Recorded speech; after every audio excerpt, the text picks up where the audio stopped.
संत शिरोमणी सेवालालजी महाराज, संत रामरावजी महाराज, दलित Congress general Vasantraoji Naik, Shahu Ambedkar विचारधारा श्रीवार अभिवादन करू છું। राष्ट्रीय शाहीर आदरणीय साठेजी मैदानी बापा सुंदर असो कार्यक्रम, छोटोसो कार्यक्रम पण सुंदर आयोजन कर। ये आयोजन अध्यक्ष आपनो शेरो लाडको नेता आदरणीय भीमरावजी गराम, ये कार्यक्रम के आयोजक हमारे संजय प्रफुल्ल पटेल जी, प्रफुल्ल भाऊ राठौर, संत सेवालाल महाराज, समृद्धि योजना महाराष्ट्र प्रमुख हमारे खास सहकारी नंदूभाऊ पवार, वनेश्वर बबलू नाईक होते थी, हमारे पत्रकार दुर्गादास जी, सेवालाल महाराज रो खरो वंशज म्हणजे आमको एक खोटो छे खरो वंशज सातव्या पिढी उन्नत नवीन राठौर हमार खास नवीन जादव, दूसरो हमार जादव संजय इतो और दिलीप मार नामच कोरा मरे मार काही हालत भगवान और छाती पर नाम कोरा तसे से सन्मान्य मंच आणि उपस्थित बंधू आज हम के हरकत छे नहीं बहु मराठी गवर्नमेंट चालते ना नाही खरं म्हणजे काय बरेच लोक मराठी बसले आहेत त्यामुळे मी मराठीत बोलले बरं,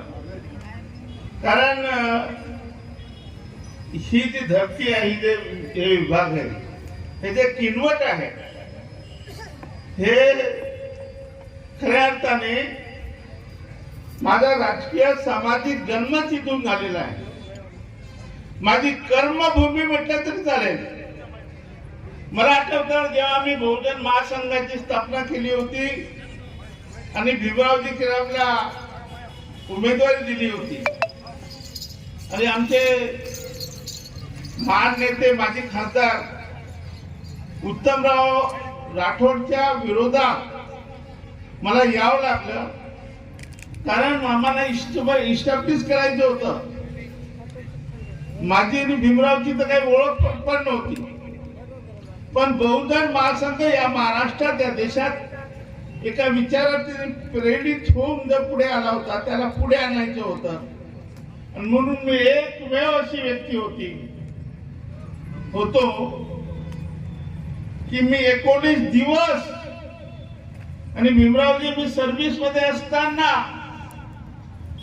19 दिवस तुमच्यासाठी प्रचार केला आणि माझ्याकडे एक गणित आहे, 10,000 बंजारा समाजाचे मत भीमरावकडे वळवले होते, तेव्हा भीमराव निवडून आला। असू दे, हा इतिहास याच्यासाठी नाही मी सांगत की माझी कर्मभूमी आहे, म्हणून वारंवार तुम्हाला प्रेम आहे या किनवटवर आणि यांचा खूपच आग्रह आहे बबलूचा आणि आमचा दुर्गादास नवीनचा। तुम्ही यावेळेस येणारच नव्हतो खरं म्हणजे 15 तारखेला मी पोरादेवीला होतो आणि एक दिवस मध्ये गॅप असल्यामुळे आम्हाला 3 दिवस थांबावं लागलं तुमच्या या कार्यक्रमासाठी। असो, मी काही गोष्टी या निमित्ताने या स्टेजवरून सांगू इच्छितो की संत सेवालाल महाराज यांची जयंती यांची तारीख कोणालाही माहित नव्हती, कोणालाही माहित। तारीख 15 फेब्रुवारी याचा प्रचार करणारा जय सेवालाल म्हणून सुरुवातीला नारा देणारा हरिभाऊ राठोड आहे या देशामध्ये, ज्याचा आता सगळ्या जगामध्ये जय सेवालाल म्हणतो, त्याची सुरुवात। आणि आता आमचे दुर्गादास म्हणत होते की सेवालाल महाराज ते 3 दळ आहे। ताई आम्ही बंजारा क्रांती दलाच्या माध्यमातून जेव्हा प्रचार करत होतो तेव्हा नेहमी सांगायचो, अरे सेवालाल महाराज 3 दळ आवाचा, एक नागपूर गादी स्थापन करिए आणि एक कोरागढ़ आया आणि तिसरो दळ हमारो क्रांती दल भाषणे में आणि मग क्रांती केले नातेवाईकी समाजान जागृत करे कोशिश केले आज जर होतो पण देखे खूप खूप म्हणजे अभिमान वाटत खूप खूप की एक स्वप्न देखे थे की जसं डॉक्टर बाबासाहेब आंबेडकरची जयंती गावोगावी होते शहरात होते आता असं मिळालं काय ते म्हणू नये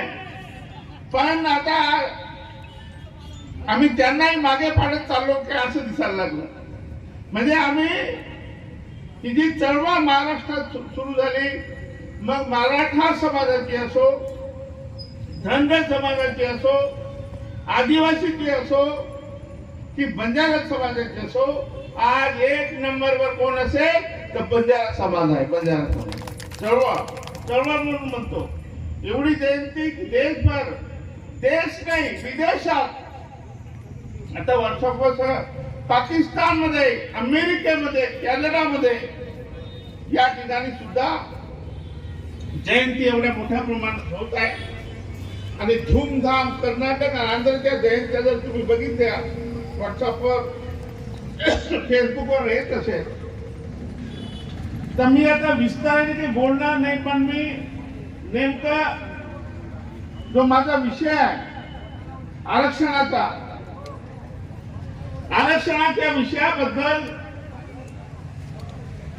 खूप मोठमोठे मोर्चे निघाले आणि मोर्चे सुद्धा ऐतिहासिक होते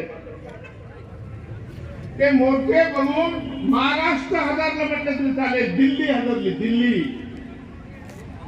एवढे मोर्चे की विदेशामध्ये सुद्धा याची चर्चा आहे आमच्या बंजारा समाजाच्या मोर्चाची आणि कशासाठी निघाले आपण किनवटचा मोर्चा बघितला नांदेडचा बघितला आपण सगळीकडे बघितले पण त्यानंतर शांत शांत वाटायला लागले मोर्चे शांत झाले की काय असं वाटायला लागलं हे इतरांना जरी वाटत असेल तर माझ्या मनामध्ये एक खुशीची लहर आहे आनंद आहे कारण आरक्षण कसं मिळेल हे मला पक्का माहित आहे आणि हे आरक्षण देताना आम्ही आदिवासींना धक्का लागणार नाही हे सुद्धा मला माहिती आहे आम्ही आदिवासीच्या ताटातलं घेणार नाही पण आदिवासी सारखंच आरक्षण घेणार आहोत हे मला माहिती आणि म्हणून काल ती घोषणा झाली आहे एक आयोग नेमलेला आहे कहेलानी जस्टिस न्यायाधीश कहेलानी यांच्या अध्यक्षतेखाली त्यांच्याकडे जे काही मी देणार आहे भीमरावजी लक्ष पुढे ऐका तुम्हालाही आम्हाला सोबत काम करायचं आहे जे काही रिकमेंडेशन करायचं त्यांना ते हरिभाऊ राठोडच्याच माध्यमातून होणार आहे दुसरा कोणी माहिती लागणार या देशामध्ये की तुम्हाला आरक्षण देईल आणि आदिवासीला धक्का लागणार नाही हे जे सूत्र आहे ज्याला फॉर्म्युला म्हणतो ते फक्त आणि फक्त हरिभाऊ राठोडकडे एवढं मी ओपन चॅलेंज देऊन सांगतो याचं कारण आहे मी आरक्षणाचा गाडा अभ्यासक मी संविधानाचा अभ्यासक म्हणून बोलतोय मराठा समाजाला सुद्धा आरक्षण देता येईल असं म्हणणारा फक्त हरिभाऊ राठोड आहे आणि हे देत असताना ओबीसीला धक्का लागणार नाही हे सुद्धा मी वारंवार टीव्ही मध्ये आपण तुम्ही ऐकलं असेल मी बोलत आलो आहे पण ना आमच्या लोकांना समजलं ना त्या ओबीसीच्या नेत्यांना समजलं ना गव्हर्नमेंटला समजलं परंतु एक व्यक्ती होती ती म्हणजे